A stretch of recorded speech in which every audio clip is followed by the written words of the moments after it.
እማሆይ ጽጌና እማሆይ ሐረገወይን ንዴቱ ሲበርድላቸው ይገርማል። ልጅቷ ምን ሁኚ ምን አድርጊ ነው የሚሏት? በተጎዳች እያነባች ባስታመመች ይህ ሁሉ እርጅብኝ አሉ እማሆይ ሐረገወይን። እኔ ገና ያኔ አባታችን ማስተማር ሲጀምሩ የሆነ ያልሆነውን ብለው አስጣሉን። ያ እስከ ዛሬ ይቆጨኛል። ይኸው እሷ ጠንክራ ተምራ ዘለቀችው። እኛ ከርፋፎቹ የእነሱን ነገር አምነን ባዶ ቀረን አሉ በቁጭት። ይልቅ ፈጣሪ በቶሎ ምሕረቱን ያምጣና እማሆይ ከተረጋጋች እሷ ታስተምረናለች። እኔ በበኩሌ ማንም የፈለገውን ይበል እንጂ ከእሷ ልማር ቆርጫለሁ።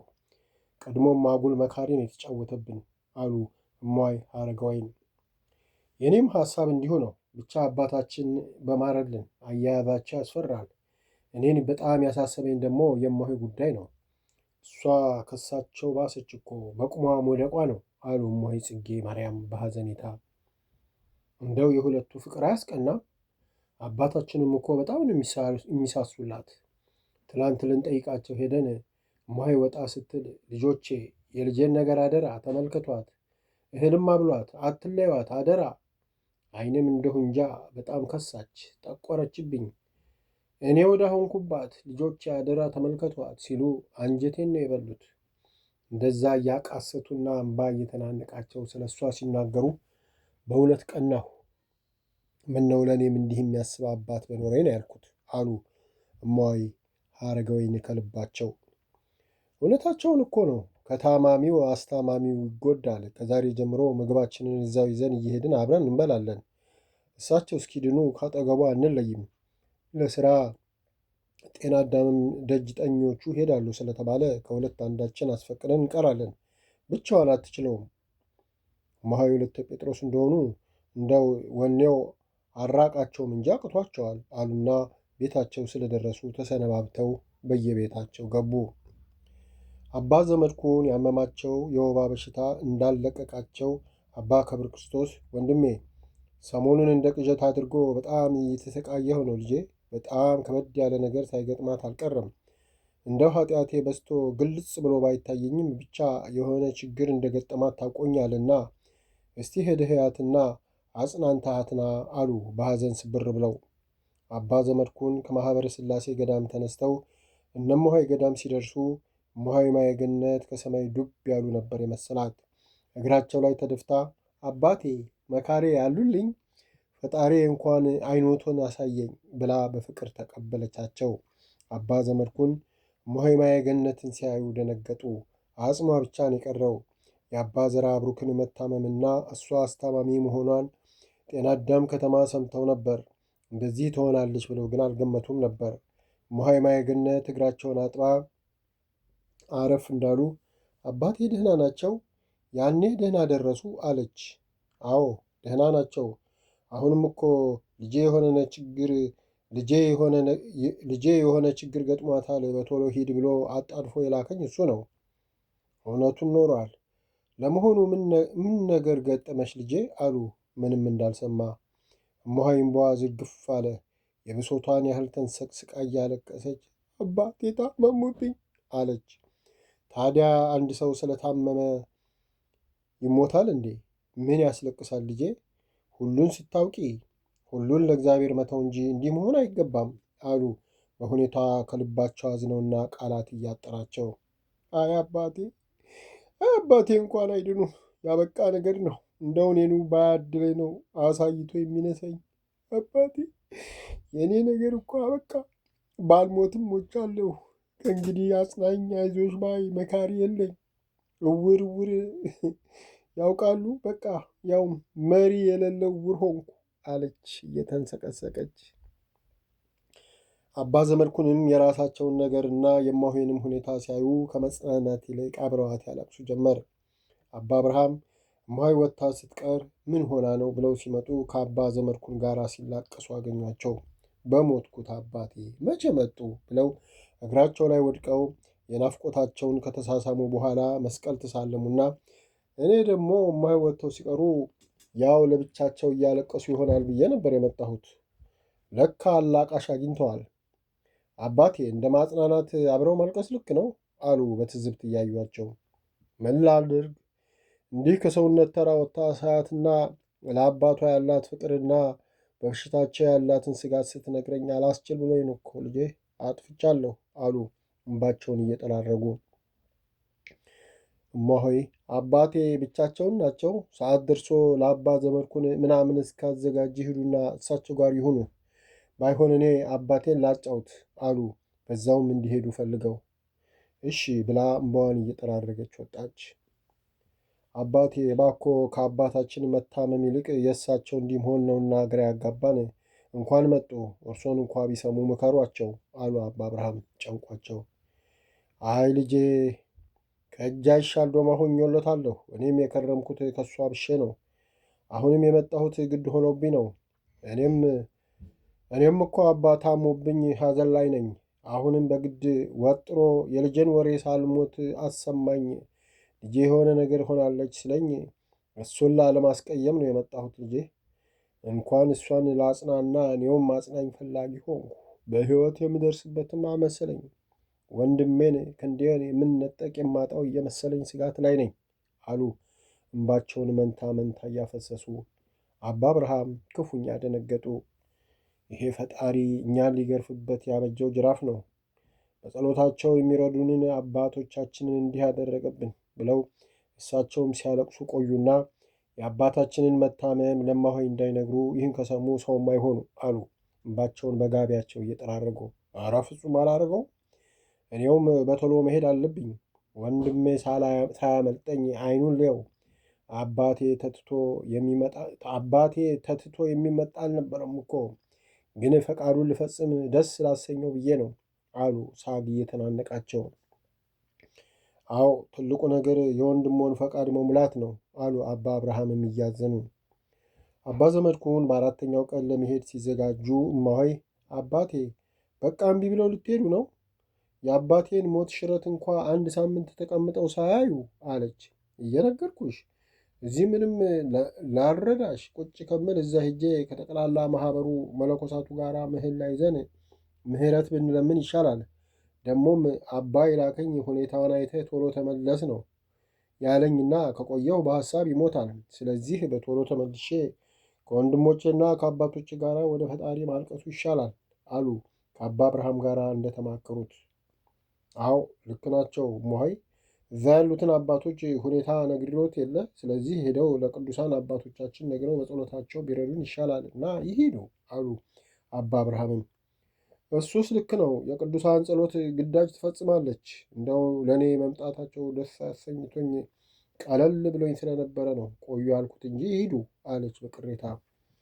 አባ ዘመድኩን እማሆይን ጠንከር እንድትልና ሁሉም በጸጋ እንድትቀበል ከመከሯት በኋላ ባይ ልጄ ፈቃዱ ከሆነ ተመልሼ መጥቼ አይሻለሁ፣ አይዞሽ ብለው እቅፍ አድርገዋት ስቅስቅ ብለው አለቀሱና ተሰናብተዋት ሲሄዱ በሆዳቸው ልጄ እስከ መጨረሻው ደህና ሁኚ። መቼም ወንድሜ አይኔ ብርሃኔ ጠፍቶ ጌታ እኔን ለስቃይ አኖረኝ። ቢሆንም ከሱ በፊት አይ ካለ በማግስቱ ይጠራኛል እንጂ ብቻዬን አይተውኝም። ፈጣሪን አምነዋለሁ። ስለዚህ በቃ ከእንግዲህ አንገናኝም ልጄ አሉና ወደ ኋላ መለስ ብለው ሲያዩ እማሆይ እያለቀሰች ቆማ ታያቸዋለች። ጭራሽ ሆድ ባሳቸውና ወይ ልጄን እያሉ እንባቸውን ሲያፈሱ አባ አብርሃም አባቴ ምን መሆኖት ነው? ኧረ በመድኃኔዓለም ዝም ይበሉ ብለው ተቆጥተው ዝም አሰኝተዋቸው ሌላውን እየተጫወቱ ጤና አዳም ደረሱ። በማግስቱ አባ አብርሃም አባቴ ተከትዮት ሄጄ አባታችንን አይቼ በመጣ ወድ ነበር፣ ግን እዚህም እንደምታዩት ሆነና ግራ ገብቶኝ ነው ብቻውን መልቀቄ እና እንዳያዝኑብኝ አሉ። ምን ነው አባቴ? እዚህም ድረስ እምቢ ስላሉኝ እንጂ መች መምጣቶትን ወደድኩ። እኔው ሄዳለሁ። ብቻ አደራ የምሎት ያለውን ነገር በና አባ ላከ በኩል ላኩብኝ። እኔም ልካለሁ። እነሱ ወደ እኛም ወደ እናንተም የሚመላለስ ሰው አያጡም። እኔም ስመጣ አልደረስኩም። አሁን አየት አድርጊያቸው አልፋለሁ። በሉ በጸሎታቸው አትርሱኝ ብለው በሐዘንና በለቅሶ ተለያዩ። እነ እማሆይ ሐረገወይን አባ ዘርዓ ብሩክን በማስታመም እማሆይ ማየገነትን አልተለየዋትም። አይዞሽ እያሉ ከጎኗ ሆነው ይረዷታል። ምግብም እየሰሩ አብረን እንብላ እያሉ በግድ ያበላዋታል። አባ ዘርዓ ብሩክ በሽታቸው እየጠና መጣ። አንድ ቀን አበምኔቱን አባ ኃይለ ማርያምን አስጠርተው ሲመጡ እማሆይን ነይ አንቺም ቁጭ በይ፣ ማንም ከመጣ እንዳይገባ እነማሆይን ንገሪያቸው አሉ። እሺ አባቴ ብላ ለእማሆይ ጽጌ እናቴ አባታችን ፈልገውን ነው መሰለኝ ሰው ከመጣ ትንሽ ይጠብቅ ብለዋልና የመጣሁን እዚሁ የያዙት ብላ ወደ ውስጥ ገባችና በሩን ዘግታ የሚሉትን ለመስማት ወደ እሳቸው በጣም ተጠግተው ቁጭ ቁጭ አሉ። አባቴ እስቲ በመጀመሪያ ጸሎት ያድርጉ አሉ ወደ አበምኔቱ እያዩ። አባቴ እርሶ እያሉ አሉ። ግድ የለም ልጄ ጸልይ ፈቅጃለሁ አሉ። እሺ ካሉ ብለው ጸሎት አደረጉና ቁጭ እያሉ ምን ሊሉኝ ይሆን አሉ በሆዳቸው በመፍራት። አባ ዘርአብሩክ ትንሽ ዝም አሉና ልጆቼ መቼም እኔ አባታችሁ ይህ በሽታ ከወደቀብኝ በኋላ ያደረጋችሁልኝን እንክብካቤና ርኅራኄ ለተሞላበት ማስታመማችሁ እሱ ፈጣሪ አብዝቶ በረከቱን ያድልልኝ። ተባረኩ ልጆቼ፣ ከዚህ ሌላ ምን አቅም አለኝ? ልጄ ያስጠራሁህ 3 ቀን በተደጋጋሚ አንድ አይነት ራእይ ያየሁና ላሳስብህ ግድ ሆኖብኝ ነው ልጄ። ከዚህም በፊት በተደጋጋሚ እንደገለጽኩልህና እንደመከርኩህ ዛሬም ያንኑ ልደግመው ነው ልጄ። የእግዚአብሔርን ቤት በኃላፊነት የሚመራ ታጋሽ፣ ይቅር ባይ፣ ሩሩህ፣ የዋህና የሰው ሕመም የሚሰማው ነው። ታዲያ የአንተ ኃይለኝነትና ይቅር ማለትን ያለማወቅ ብዙ መናንያንን አሳጥቶናል። በዚህ ነገር ሁሌ እንደወቀስኩ ነው ታውቃለህ። አሁንም ያሳየኝ ራእይ ይህንኑ ነው ልጄ። ገዳምን እየወደዱ መኖር እየፈለጉ በአንተ ነገር ኃላፊ ባለመሆንና ባልተገባ ቅጣትህ ይቅርታ ቢጠይቁም ይቅር ባይ ባለመሆንህ ብዙዎች እያለቀሱ በዓታቸውን ጥለው ወጥተው እየተንከራተቱ ነው። ግማሾቹ ቦታ አጥተው የስቃይ ኑሮ እየገፉ ነው። ግማሾቹም እዚህ እንሞታለን ብለው ያንተን ተደጋጋሚ ቅጣት ከእንባ ጋር እየተወጡ ነው። የእነዚህ ሁሉም እንባ ቅድመ እግዚአብሔር ደርሷል። እኔም በአባትነቴ አንተን የልጄን ልብ ወደ መልካም እንዲለውጥልኝ ፈጣሪን አጥብቄ ለምኘው ነበረ። ኃጢአቴ መጋረጃ ሆኖ ከልክሎ ይሁን ወይ ሌላ ባላውቅም ጸሎቴ መልስ አላገኘም። እናም አሁን ባየሁት ራእይ መሰረት ፈጣሪ በጣም አዝኖብሃልና ልጄ እባክህ ስልጣኑን አስረክብ። አንተ በዚህ ስልጣን ካለህ መናኝ መነኮሳት አይኖሩም። ገዳሙን የኩታራ ገዳም ታደርገዋለህ። ስልጣን ካለህ መናኝ መነኮሳት አይኖሩም። ገዳሙን የኩታራ ገዳም ታደርገዋለህ። ስለዚህ ይህን ስልጣን አስረክብ። ደግሞም የወጡትን ወንድሞች ፈልገህ ይቅርታ ጠይቀህ ወደ ገዳማቸው መልሳቸው። እዚህ ያሉትንም የተጣላሃቸውን ይቅርታ አድርግላቸውና ታረቃቸው ልጄ። ከመጣው ከፈጣሪ ቁጣ ለመዳን ይቅር ባይሁን ልጄ። ይቅር የማይል እኮ ቀድሶ የጌታን ሥጋና ደም መቀበልም ማቀበልም አይችልምና በውጭም በውስጥም ያሉትን ይቅር ካላልክ ለመቀደስም ሆነ ለማስቀደስ ቤተ መቅደሱን ደፍረህ አትግባ ልጄ፣ አደራ።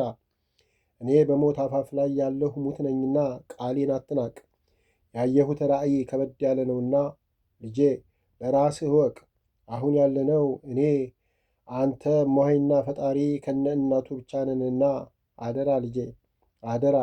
እማሆይን እንድትገኝ ያደረግኩት ለሁሉም ነገር ምስክር እንድትሆነኝ ነውና ልጄ ቃሌን ስማ አሉ ትንፋሻቸው ቁርጥ ቁርጥ እያለና እያቃስቱ። አባቴ እኔ በፊቱንም ማኅበሩን ሹሙኝ ብዬ የሹመት ሱስ ኖረኝ አልተሾምኩም።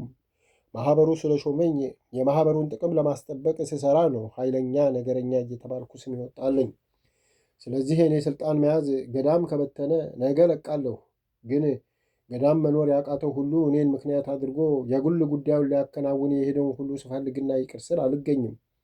እዚህ ያሉትንም ቢሆን በእኔ መሾም ቀንተው በገዛ ክፋታቸው የቀሩትን ይቅርታ አልጠይቅም። ከዚህ በፊትም እንደነገርኩት ያለ ጥፋቴ ራሳቸው ባጠፉ እኔ ተዋርጄ ዝቅ ብዬ ይቅር አልልም።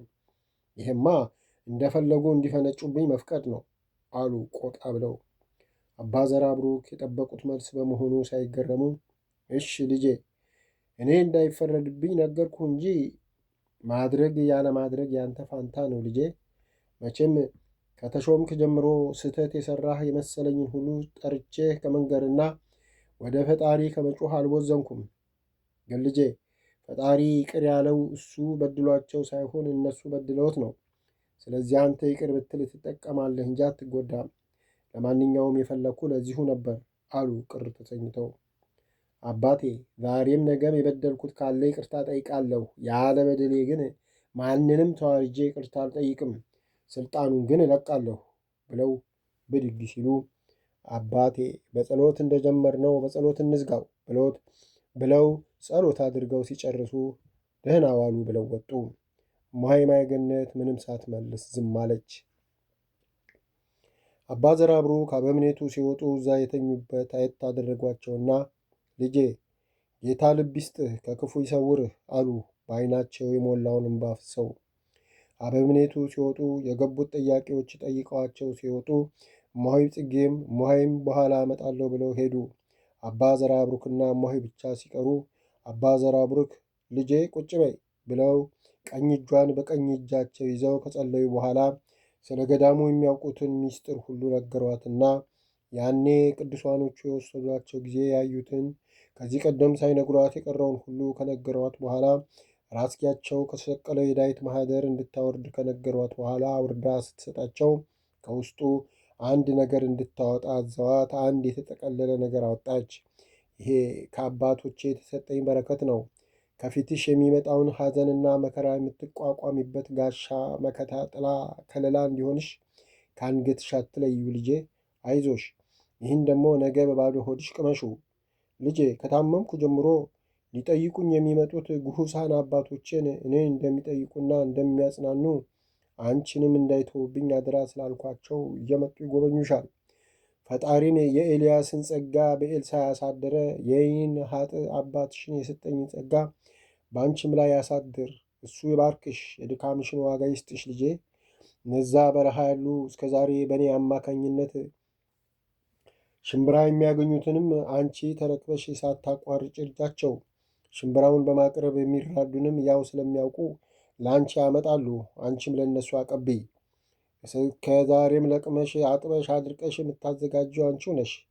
ከእኔ ጋር ይውሰዱ እንጂ ልጄ፣ ወደፊት ብዙዎችን ትረጃለሽ። አይዞሽ በርቺ ብለው ቀኝ እጇን እንደያዙ ብዙ ከጸለዩ በኋላ በመስቀል መላ ሰውነቷን ደባብሰው ባርከው ልጄ አደራ አደራ፣ እስከ ዛሬ ያለቀስሹ ይበቃልና ሞተ ብለሽን አታልቅሽ። እኔ የምሄደው ወደሚወደኝ ፈጣሪ ነው በደስታ ለመኖር። ስለዚህ የሚያስለቅስ የለም። እርምሽን ካወጣሽ በቂ ነው። ገና ብዙ ፈተና ከፊትሽ ተደቅኖ ለእኔ አትዘኝ ልጄ። አጽሜ እዚሁ የተኛሁበት ቦታ ይሁን አደራ አሏት። እማሆይ ገነት የሆነ መንፈስ በላይዋ ሲያርፍ ታወቃት። ውስጧ በደስታ ተሞላ፣ ፊቷ በራ። የአባቷ ምርቃትና ትእዛዝ በደስታ ተቀበለችና አባቴ ሳይገባኝን ሁሉ ነገር ያደረገልኝ ፈጣሪ ይመስገነው አለች የደስታ እንባ እያነባች። አዎ ልጄ፣ ስላደረገው ስለሚያደርገው ነገር ሁሉ እግዚአብሔር አምላክ ይመስገን አሉና ልጄ ደከመኝ፣ ትንሽ ልተኛ፣ በሽታው ቀለል አለኝ መሰለኝ፣ ብዙ አወራሁ ብለው ደገፍ ካሉበት ትራስ ላይ ሸርተት አሉና እፎይ ብለው ተከናንበው ተኙ። ሌሊት ላይ ሁሌም ጉሁሶቹ ሊጎበኛቸው ሲመጡ እንደሚሆነው አባ ዘራብሩክ የተኙበት ቦታ በደማቅ ብርሃን ተሞላ። የዛን ለታውን ከሌላው ጊዜ ለየት የሚያደርገው ብርሃኑ ደማቅ ቀይ መሆኑ ነበር። እማሆይ ደንግጣ እየተንቀጠቀጠች ወደ አባ ዘራብሩክ ስትመለከት ዓይናቸውን ወደ ሰማይ ሰቅለው ፈገግ ፈገግ ይላሉ። እማሆይ ከዚህ ቀደም እንዲህ ያለ ሁኔታ አይታቸው ስለማታውቅ በእንዲህ ያለ ሁኔታ አይታቸው ስለማታውቅ ለሞት የሚያጣጥሩ መሰላት። ተርበተበተች። ለመጮህ ሰው ለመጥራት በጠቅላላው ከቆመችበት ቦታ መንቀሳቀስ አቃታት። ባለችበት ቦታ እንደ እንጨት ደርቃ ዓይኗን አባ ዘርአብሩክ ላይ ተክላ ቀረች። በዚህ አይነት ደቂቃዎች ካለፉ በኋላ ያ ብርሃንና ያ ነፍስን ከስጋ የሚለይ ጣፋጭ መዓዛ ቀስ በቀስ እያለ ወጥቶ ሁሉ ነገር እንደ በፊቱ ሆነ። እማሆይ አባ ዘርአብሩክን ዓይኗን እያሻሸች ስትመለከታቸው ፊታቸው እንደ ፀሐይ በርቶ ፈገግ ብለው ወደ እሷ ሲመለከቱ አየች። እየፈራች ወደ እሳቸው ጠጋ ብላ አባቴ ምንድን ነው አለች። ሌላ ቃል መተንፈስ አቅቷት ልጄ ባለፈው እመቤቴ እኔ መሄጃ ሲደርስ እመጣለሁ ብላኝ አልነበር? ቃሏ የማይታጠፈው እናቴ መጣችልኝ። ዳብሳኝ ጎብኝታኝ 3 አክሊልን አቀዳጅታኝ በቃ ስቃይህ ፈተናህ በቃ ከእኔና ከልጄ ጋር ደስ ብሎህ እንድትኖር ወደ እኛ መምጫህ ደረሰ ብላ ወደ ላይ ወስዳኝ ደስ የሚል መኖሪያዬንና ብዙ ብዙ ነገር አሳይታኝ መለሰችኝ። ልጄ ከፊት ከኋላ ከግራ ከቀኝ ከላይ ከታች ያጀቧት መላእክት ስፍር ቁጥር የላቸውም። በሕይወቴ እንደ ዛሬ ተደስቼ አላውቅም። አንቺም ደስ ይበልሽ ልጄ አሉ ወዛቸው ፊታቸው ላይ የሚቀዳ እስኪመስል አብርተው።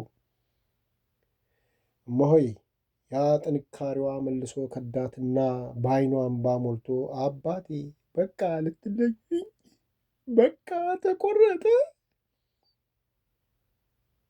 አለች አንጀት በሚበላ አነጋገር።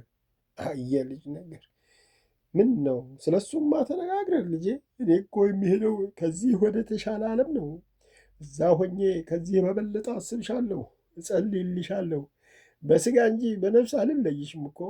ይልቅ ደስ ብሎሽ በሰላም ሸኝ ልጄ። የሰርግ ልብሴን አዘጋጂ። አይዞሽ፣ ፈጣሪ እኔን ሲጠራ ለአንቺም መላውን ይሰጣል። እኔም አለሁልሽ። ሁልጊዜ በጎንሽ በፊትሽ እንዳለሁ አስቢ። ሁሌ እንደማይሽና ከአንቺ ጋር እንደሆንኩ ቁጠሪ።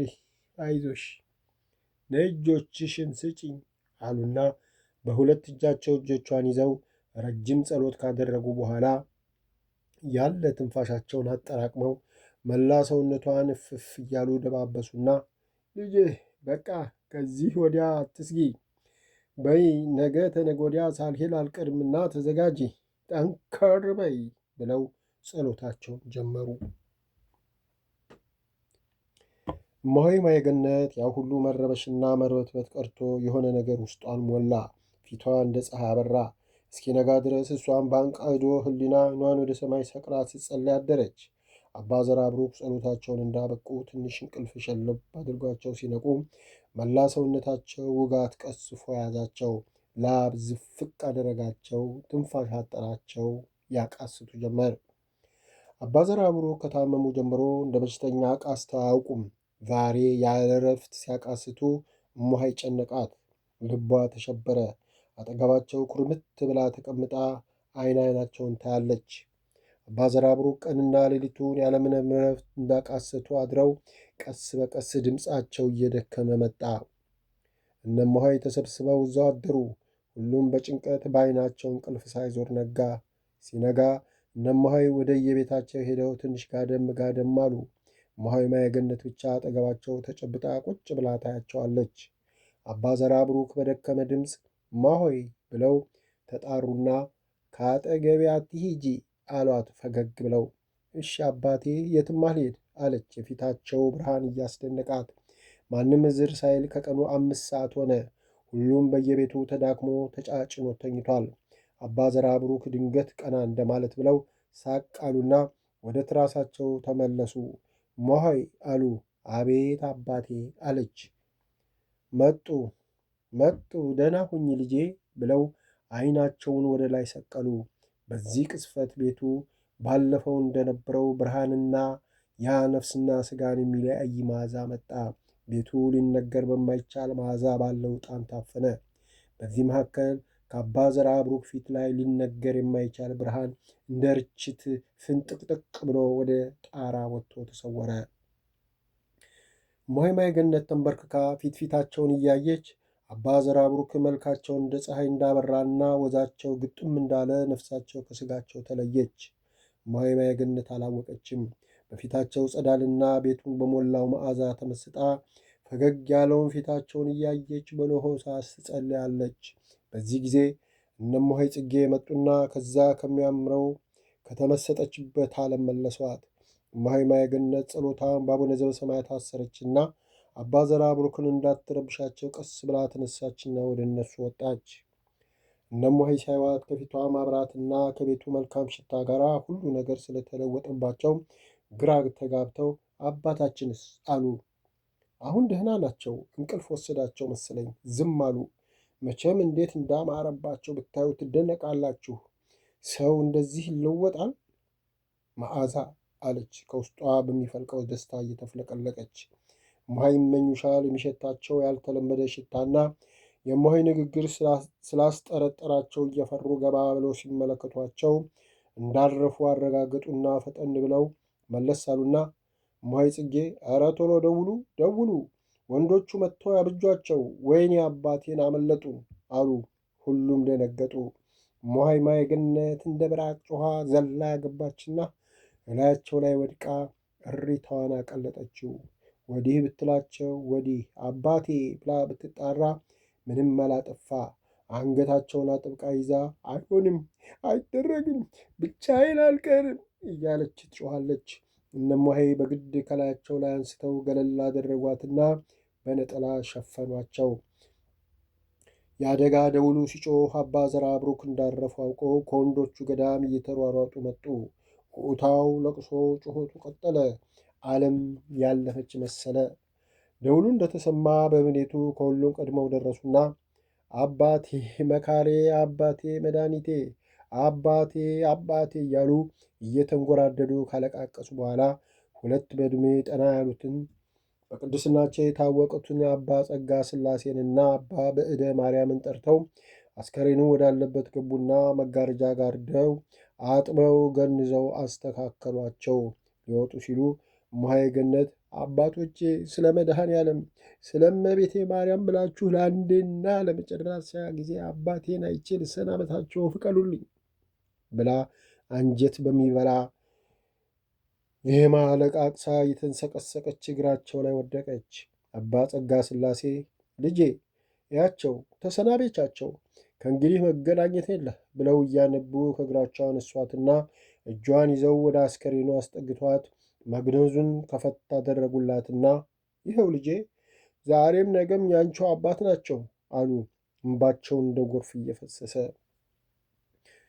እማሆይ ማየገነት አባቴ አባቴ፣ አይኔ ብርሃኔ፣ አደራ አትርሱኝ አባቴ፣ መድኃኒቴ፣ እኔን ልጆትን አትርሱኝ አደራ አባዬ፣ እስቲ አንዴ እማሆይ በሉኝና ቃሎትን ልስማ አባቴ አባቴ ብላ ፊታቸው ላይ እምባዋን አፍሳ ግንባራቸውን ስማ አባቴ ደህና ሁኑልኝ፣ አትርሱኝ፣ በቶሎ ጥሩኝ ብላ ተነሳችና ትክ ብላ አየቻቸው። አባ ዘርዓ ብሩክ ታጥበው ተገንዘውም በሕይወት ያሉ ይመስላሉ። ፊታቸውን እንዳበራ ወዛቸው ችፍ ብሎ ፈገግ ብለው ያንቀላፉ ይመስላሉ እንጂ ፍጹም የሞቱ አይመስሉም። እማሆይ ለትንሽ ደቂቃ ስታያቸው ቆየችና በሉ ደህና ሁኑ ብላ ተረጋግታ እምባዋን እየጠራረገች ወጣች። አባ ጸጋ ሥላሴ መልሰው ሸፈኗቸውና ወይ ሰው መሆን እርሶም እንደ ሰው ሞቱ ተረቱ ብለው እያለቀሱ ሲወጡ የተሰበሰበው ሁሉ በእንባ ተራጨ። ሁሉም እየጮኸ ያለቅስ ጀመር። ከዛ በኋላ አባቶች በቃ ብለው ለቅሶውን በግድ አስቁመው ፍትሐት ተጀመረ። ሁሉ ነገር በሚገባ ከተከናወነ በኋላ እዛው ጸሎት ቦታ ቅበሩኝ ባሉት መሰረት ግብዓተ መሬቱ ተፈጸመ።